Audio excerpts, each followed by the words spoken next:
The New York Islanders suffered their worst collapse in a playoff game in franchise history. But the question is, how do they respond to that? We'll talk about some of the tough decisions Patrick Roy has ahead of him. Plus, we'll have our weekly farm report. All that coming up on today's Locked On Islanders podcast.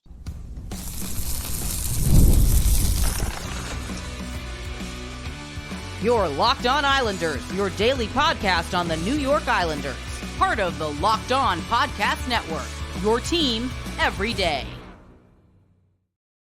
Welcome, everybody, to the Wednesday edition of the Locked On Islanders podcast, part of the Locked On Podcast Network, your team every day. I want to thank everyone who makes Locked On Islanders your first listen every day. Don't forget to subscribe on YouTube or wherever you get your podcasts so you can get new episodes as soon as they drop. Today's episode is brought to you by FanDuel. Make every moment more. Right now, new customers get $150 in bonus bets guaranteed. That's $150 win or lose. Visit FanDuel.com/lockedon to get started. We have got a lot to discuss on today's show, but first, if there's something Islanders related on your mind, if you have a question, a comment, maybe a topic you'd like us to discuss on a future episode, you can email us at lockedonislanders@gmail.com, or you could follow the show on X at Locked On Isles, and you can follow me, Gil Martin, on X at Ice Wars, NYR VSNYI. We'll keep you up to date on all things Islanders all year long, and I am live tweeting during nearly every Islanders home and road game. So join us for some instant insight and analysis, and it's always good to talk Islanders hockey with you, game time or anytime. We all know how devastating the last game in Carolina was. And already we see that Patrick Roy is starting to make comparisons and trying to figure out how to rally his team. And I think the one thing that the Islanders need to understand is whether you lose a game 1-0 or 5-3 after leading 3-0 or 11-0, it ultimately still is one game out of four that a team needs to win a series. And if the Islanders can win game 3 back at UBS Arena, you're looking at a situation where the Islanders can kind of bounce back and get themselves into the series again, because it would be 2-1. And the old adage in the hockey playoffs is you're not in serious trouble in a playoff series until you lose a game at home. Well, the Islanders haven't played a game at home yet. And yeah, they kind of need to win both games now at UBS Arena to get back into this series. But you win Thursday night, tomorrow night, and it's 2-1, and you get a little momentum, and the next game is at home, and all of a sudden, you basically have a situation where you're back in the thick of things. And Roy is already making a comparison to the 1993 playoffs in the first round, where Roy was with the Montreal Canadiens. They were facing the Quebec Nordiques, big rivalry. That was sort of the equivalent of Islanders Rangers back then, before Quebec moved to Denver and became the Avalanche. And it was, game one, Habs were up by 2 goals heading into the third period and ended up beating Montreal in overtime. Then Quebec dominated game 2, also in Quebec City. And Montreal managed to win the next 4 games to win the series. And here's what Patrick Roy is essentially telling his team. We gathered. We rallied at home. You have your fans in the building. You have the energy at home. And that's going to be very important. Hopefully, we're going to respond. And, responding is going to be critical. And the Islanders have an extra day off. They had Tuesday off, they have Wednesday off, and then they don't play again until Thursday. And I think the extra day off will give them a little time to emotionally distance themselves from the disappointing collapse in game 2 and allow them to regroup a little bit and get prepared for game 3, which is now, for all intents and purposes, a must-win situation. And here's how Anders Lee, the captain, basically described it. It's going to hurt, he said. He said, you've got to let it sink in a little bit. We have an opportunity to come back home in our building and take care of business, but I'm not there yet. So it's time, basically, to get there. And it is now up to the New York Islanders to find a way to steady themselves emotionally, regroup, retool, and get back out there and put game 2 behind them and get ready for game 3. And let's not kid ourselves. The 2 games of this series so far have been opposites. Game 1, the Islanders outplayed the Hurricanes for large stretches of that game, and yet they couldn't finish, and they lost 3-1 with an empty net goal at the end. Game 2, the Hurricanes dominated, but the Islanders managed to take advantage of the few opportunities they had, went up 3-0, but were absolutely, dominated in a huge, huge way during the course of the game. And just to give you an idea of just how badly, the Islanders were dominated, it was a completely one-sided thing where the shot attempts were just overwhelming. So the Islanders had their opportunities really to win both games. They couldn't finish in game 1. They couldn't sustain the quick start in game 2 and hold the lead. They've got to find that happy medium, a game where they play well and finish. And we'll see if that can indeed happen. The Islanders, by the way, also made some roster moves, adding 5 players to the roster ahead of game 3. Now, we already know Jakub Skarek and Ruslan Ishkakov have been sitting on the bench since the start of the playoffs. Ishkakov actually in the season finale. But now the team has added Julian Gauthier, Brian Pinho, and Carlson Kuhlman among the forwards, and then 2 defensemen in Robin Salo and Dennis Chalowski. Whether we see any of these players in actual game action, I don't think we see them necessarily in game 3. If the Islanders lose game 3 and game 4 is, lose and you're done, win and you stay alive, could Patrick Roy make some lineup changes? That remains a possibility. You've got some players here with some NHL experience like Gauthier, Kuhlman, Robin Salo a little, Dennis Chalowski a little. So these are guys who can contribute something to this team.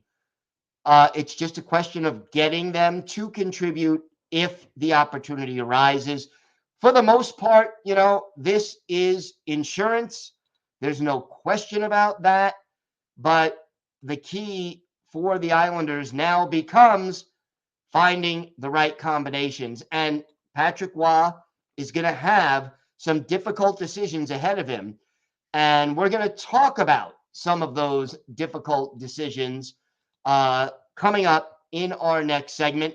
So make sure you stick around for that. And oh yes, for our Islanders birthday of the day, a popular Islanders center who is one of the best shootout specialists the Islanders have ever had. Let's see if you can guess who that is. He played with the Islanders in the late 2010s through the mid 2010s.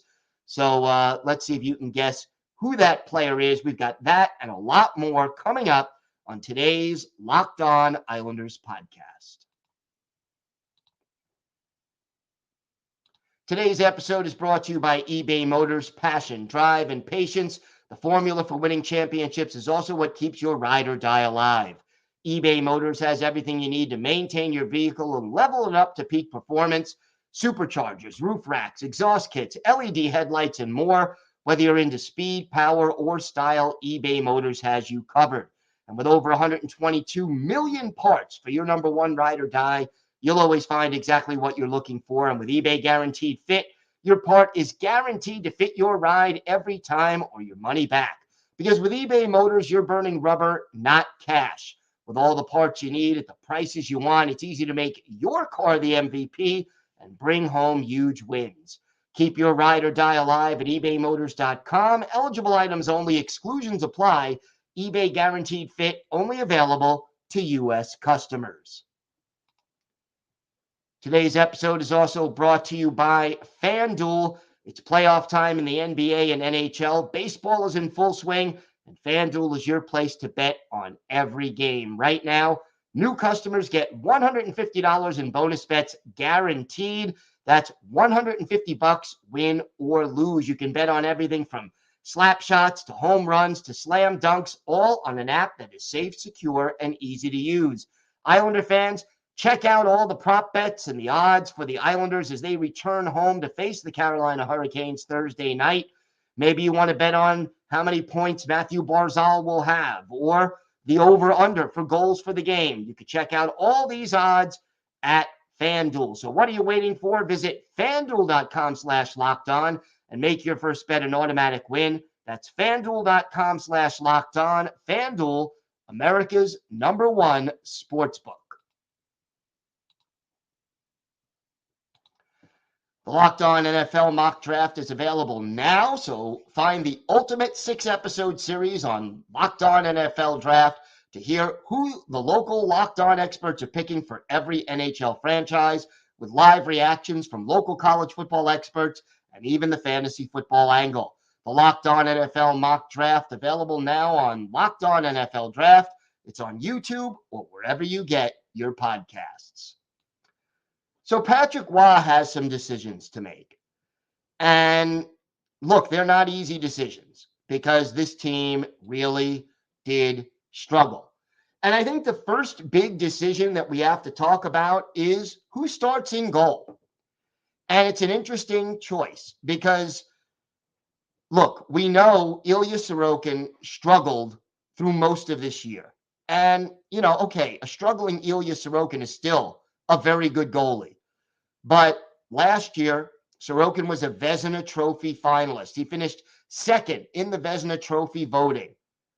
He wasn't anywhere near that level this year. And down the stretch, the hot hand was Semyon Varlamov.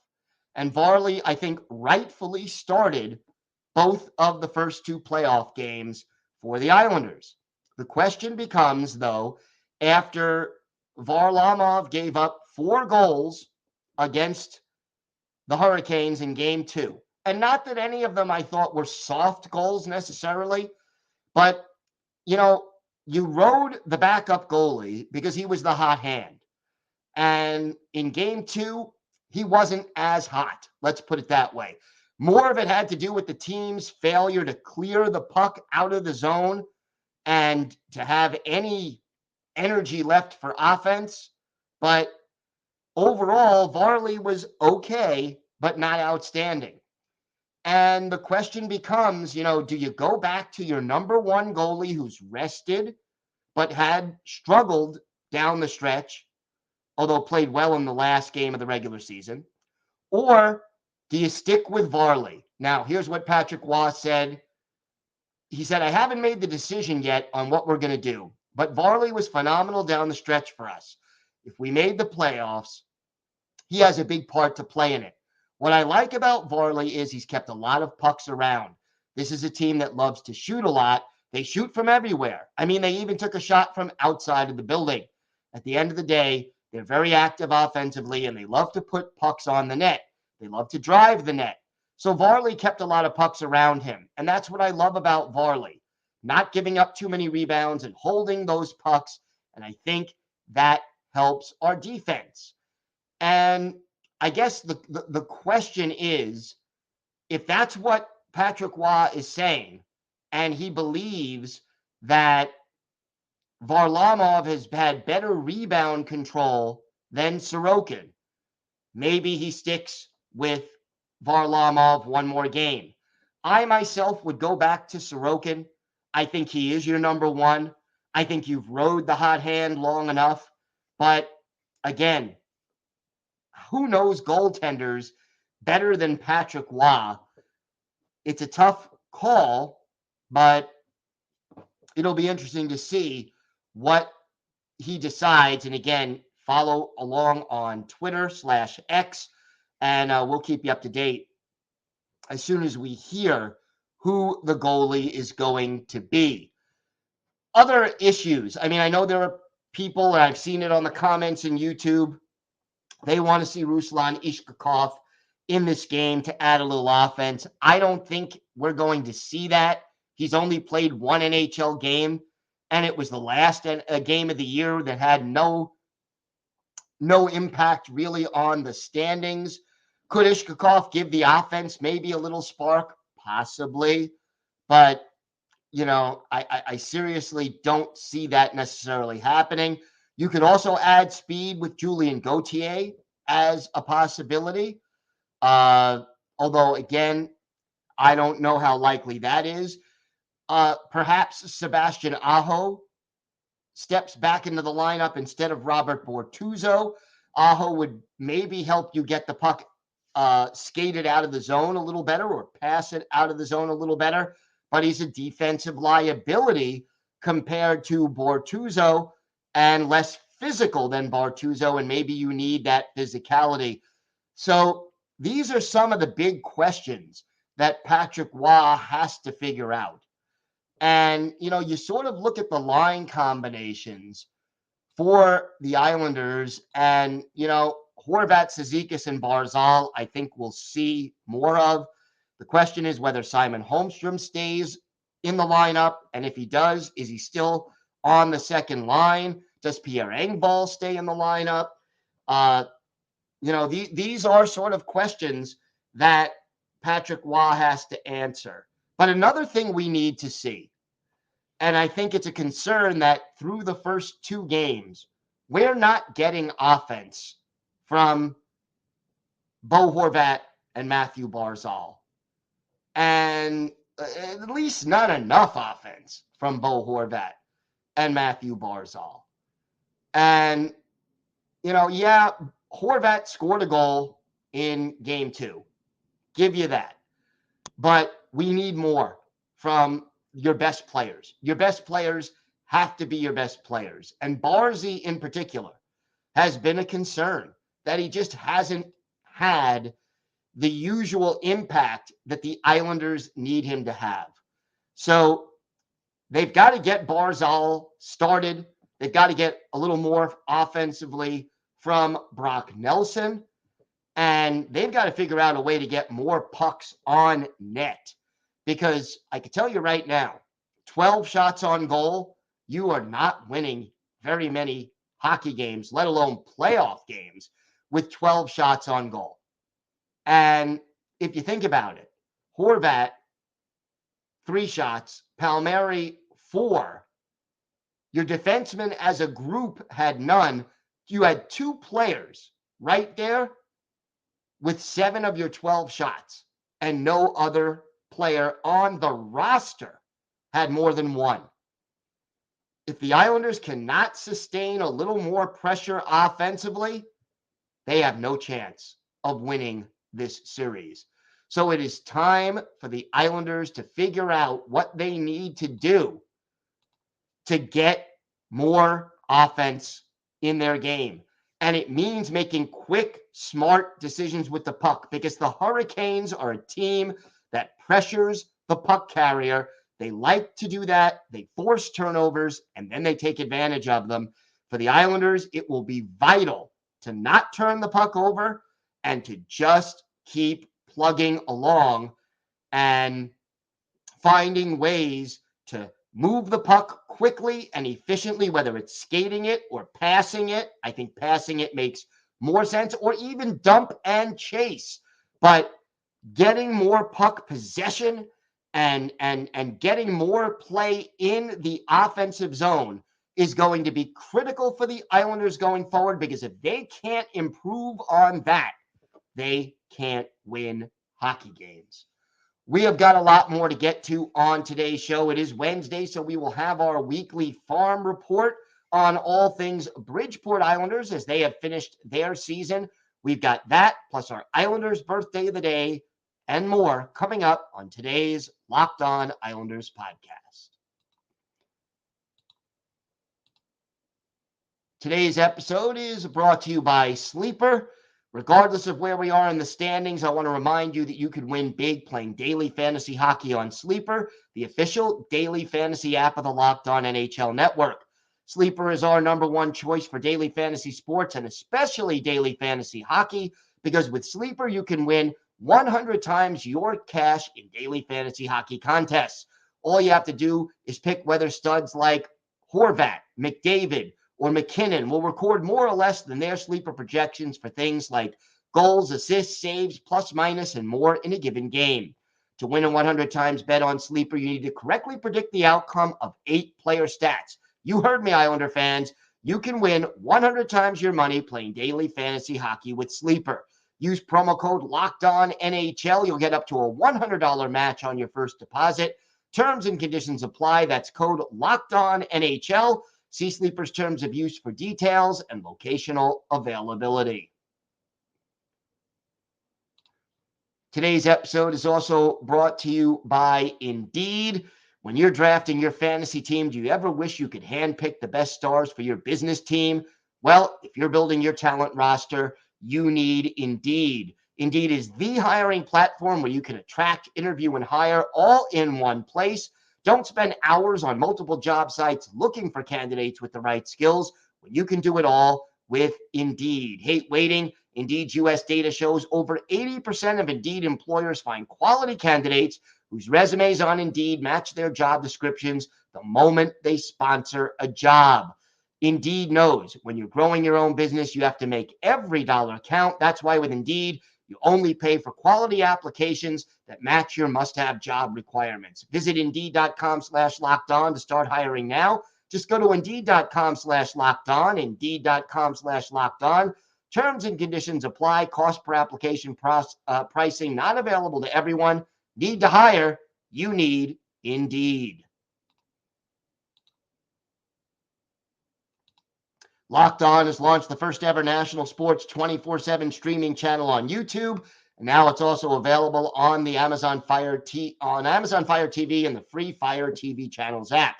Locked On Sports Today is here for you 24/7, covering the top sports stories of the day with the local experts of Locked On, plus our national shows covering every league. Find Locked On Sports Today now available in the free Fire TV channels app. Time for our weekly farm report when we talk all things Bridgeport Islanders. And Bridgeport's season came to an end. They played their final 2 games at home over last weekend. So their season is over. And they played first the Lehigh Valley Phantoms. That was back on Friday. Final score, Lehigh Valley 3, Bridgeport nothing. And Lehigh, Long Island native Marshall Warren made his professional hockey debut, had 3 shots on goal, which tied him for the team lead. Henrik Tikkanen playing in goal for Bridgeport. He made 27 saves, but let in all 3 goals. Final score, 3-0, Bridgeport falling short. And then in the season finale, it was the Bridgeport Islanders and the Providence Bruins. Bridgeport winning that game 4-1, 2 goals in just 28 seconds for Julien Gauthier as the Bridgeport Islanders ended a frustrating season on a high note. Also goal scored by Alex Jeffries, who was very, very productive during his brief stay with the team, and Cole Bardreau, who also had an assist. Dennis Chalowski added a pair of assists. Henrik Tikkanen, 31 saves, including stopping a penalty shot in the final 3 minutes. So the Islanders Bridgeport ending its season with a 4-1 win over the Providence Bruins. Ruslan Ishkakov, by far the leading goal scorer and assist getter and point getter on the Islanders. 18 goals, 50 points in 69 games. Brian Pinho next with 34 points. Dennis Chalowski leading all defensemen with 31. Otto Koivula, 30 points. Matthew Maggio had 16 goals. William Dufour, 15. So no player on the Bridgeport Islanders finished the season with 20 goals, and that is certainly disappointing. And obviously, this team struggled to score all season long. Jakub Skarek, who is now the third goalie with the Islanders, he finished the season 7-22-6, an .888 save percentage, and a .323 goals against average. So not a great season statistically for Skarek, and again, he continues to struggle. The final record for Bridgeport, 25 wins, 38 losses, 7 overtime losses, and 2 shootout losses. They finished with 59 points in 72 games. That was 6 points behind Springfield and 14 points behind Lehigh Valley. Lehigh Valley getting the last playoff spot in the Atlantic Division. So no playoffs, obviously, for Bridgeport, and a disappointing season all the way around. But hopefully that will turn around next season, and hopefully they will, they've already made some signings like Alex Jeffries, who hopefully will help this team next year. And the off season now begins for Bridgeport.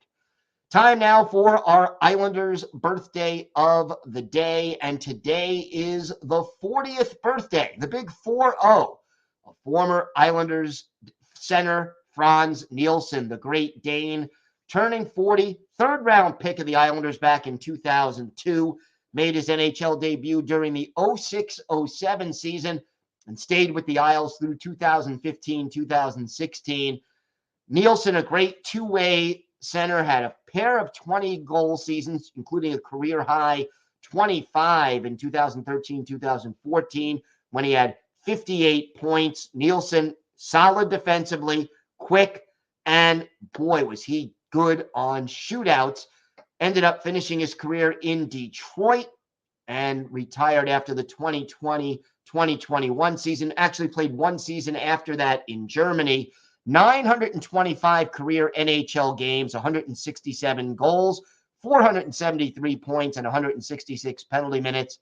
And 24 playoff games in the NHL, all of those with the Isles, 4 goals, 10 points, and just 2 penalty minutes. One of his better games with the Islanders, how about October 25th, 2014, at the Nassau Coliseum? The Dallas Stars are the visitor. Anders Lindback, the goalie for the Stars. Chad Johnson in between the pipes for the Islanders.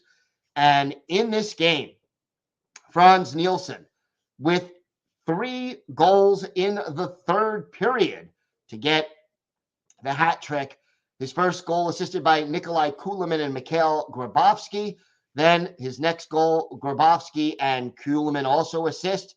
And then an empty net, unassisted goal closes out the scoring with 1 second left. The Islanders beat the Dallas Stars by a score of 7-5. And for Frans Nielsen, our Islanders birthday of the day, 3 goals. He was a +2. He did net the game winner, and he had 6 shots on goal, which did lead all Islander players in this one. Chad Johnson with 26 saves to earn the win. Islanders 7-5 winners. Frans Nielsen, a great two-way player, shootout specialist, and a very missed player around the island. He was a great guy in the locker room as well. He is our Islanders birthday of the day. I want to thank everyone for making Locked On Islanders your first listen every day. Everydayers, tomorrow on the show, we will preview Game 3 back at the UBS Arena. It's a must-win situation for the Islanders. Let's see if they can get back on track. So make sure you join us for that. Until then, have a great day, everybody. Stay safe. And of course, let's go Islanders.